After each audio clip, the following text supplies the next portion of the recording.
Nous demeurons sur l'île d'Orléans puisque nous allons rencontrer maintenant un autre candidat à la mairie de Sainte-Pétronille, soit M. Dominique Martin. J'ai commencé à travailler pour un commerce de détail, pour ne pas le dire, le Canadian Tire à Vanier. J'ai commencé à l'âge de 16 ans. J'ai commencé comme étant étudiant. J'étais étudiant pour m'en aller en agronomie. Suite aux grèves étudiantes et les grèves de professeurs, j'ai arrêté d'étudier. C'est là que j'ai commencé, en réalité, à temps plein pour Canadian Tire en 1974. J'ai travaillé dans le département du jardinage pendant 2 ans. Après ça, j'ai gradué gérant de la quincaillerie pendant 34 ans. Et ensuite, pour finir ma carrière, j'ai décidé de me reposer un petit peu. Je m'en allais gérant des pièces automobiles et accessoires automobiles pendant 7 ans. Et si on regarde au niveau de la politique active, est-ce que c'est des éléments que vous avez déjà touchés par le passé? Non, jamais. Jamais. Je vais regarder, je me tiens au courant avec la télévision, là, mais je vais regarder les comptes rendus, si on peut dire, de la municipalité au bout de l'île, mais rien d'autre, pas plus que ça. Alors, si on regarde maintenant pour les projets que vous avez en tête, quels sont les principaux projets que vous avez pour les 4 prochaines années à Sainte-Pétronille? OK. Sainte-Pétronille, c'est une petite municipalité. Elle est comme divisée en deux. On peut dire, vous avez la partie du bout de l'île et la partie d'en haut. La partie d'en haut, on parle des Cap-de-Condé, des Pins-Nord, des Pins-Sud, toutes ces rues-là. C'est sûr que les priorités, les deux, ne sont pas les mêmes.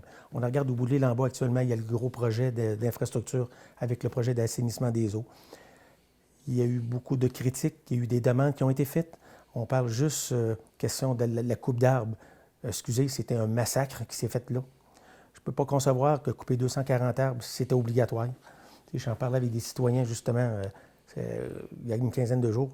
C'était peut-être pas obligatoire de couper 240 arbres. Il aurait peut-être pu en couper 180.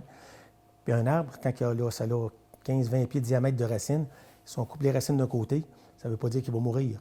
La municipalité aurait pu s'entendre avec le citoyen, dire, bien, s'il meurt dans 3 ans, on le coupera. S'il vit dans 3 ans, on va être bien content. Mais ils n'ont pas pris cette décision-là. Ils ont décidé, ils disent, on coupe, on rase tout. C'était un massacre au bout de l'île. Il y a du monde qui sont très, très, très, très mécontents.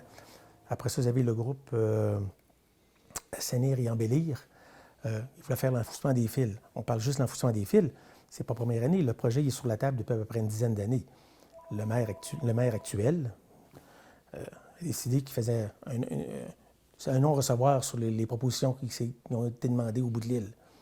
L'enfouissement des fils, c'est avec Hydro-Québec. Si Hydro-Québec dit oui, on peut embarquer, ça va coûter combien? C'est sûr que chaque citoyen va avoir la partie de la rue à aller chez eux. S'il décide de faire planter un poteau pour ne pas aller souterrain chez eux, c'est son problème.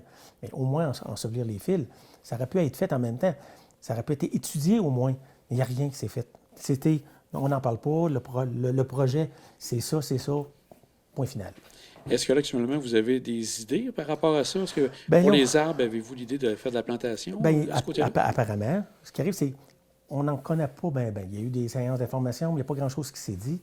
On sait qu'ils sont supposés refaire de la plantation, la revégétation, des places qui ont coupé des arbres. Mais 240 arbres, là, on parle d'une moyenne de 30 cm de l'arbre, là, ça risque de prendre quelques années avant que la canopée du bout de l'île reprenne sa place. Et au niveau des fils, bien là, comme vous dites actuellement, ça, c'est plus possible maintenant. C'est peut-être plus possible, malgré que je ne sais pas s'ils font du pavage cet automne. S'ils ne font pas de pavage cet automne, on peut peut-être regarder, naturellement, c'est moi qui étais élu maire, peut-être regarder avec le comité. Je sais que le comité ont fait un super gros travail. Ils ont été à des instances assez élevées au niveau du gouvernement. Je ne sais pas ce que ça va donner. En tout cas, il faut au moins les écouter.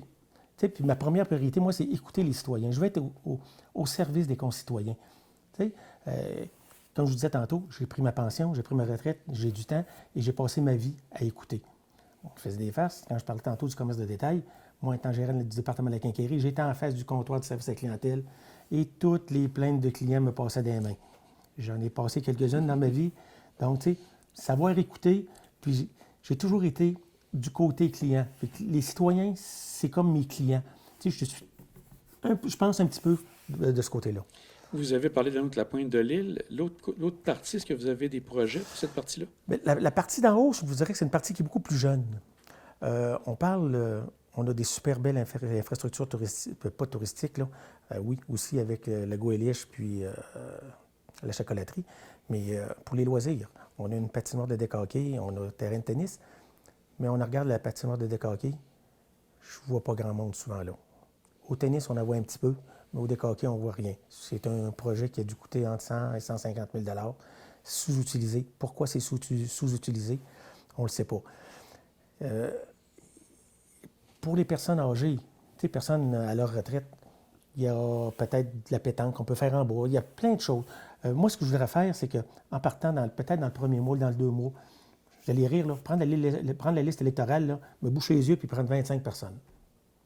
Ces 25 personnes, je leur enverrai une lettre personnalisée, les invitant à un focus group, pas longtemps, un petit 2 heures, avec différents points. Puis, aucune idée n'est pas bonne.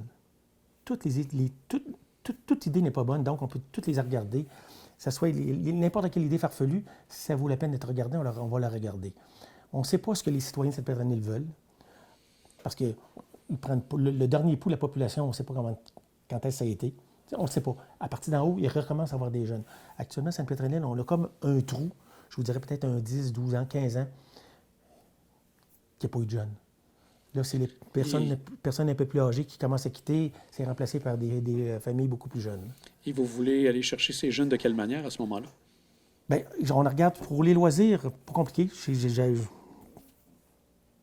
vous dirais, regarde en hiver. En hiver, c'est peut-être beaucoup plus facile. On a la patinoire en bas. On peut organiser des dimanches après-midi familiales, pour essayer de rapprocher la municipalité ensemble. On dirait que c'est vraiment 2 mondes, en bas et en haut. Mais en bas aussi, il y a quelques jeunes, il y en a un petit peu plus en haut. Mais tu sais, tu arrives le dimanche après-midi, on peut s'organiser, y avoir, il y a un bouillon chaud, un café chaud, un petit jus, n'importe quoi, des chips gratuits. Tu sais, le dimanche après-midi, genre entre 11h30 et 3h30. Tu sais, entre, mettons, dernière semaine de janvier, puis 2e semaine, 3e semaine de mars, tant que la patinoire en bas est disponible. Tu sais, des petites choses dans ce genre-là. Les jeunes, peut-être essayer des amener. On a tous été jeunes aussi. On a toujours été, il y a des soirées, des samedis soirs de jeunes. Tu sais, 12 ans et moins, là, c'est les jeux à volonté. On peut faire ça au sol du centre municipal. Tu sais, on peut essayer d'emmener là, emmener de la musique. Tu sais, c'est des jus, pas de liqueur, là, juste des jus, point final. Les jus, excusez, des petites cochonneries, ça fait plaisir à tout le monde. Là.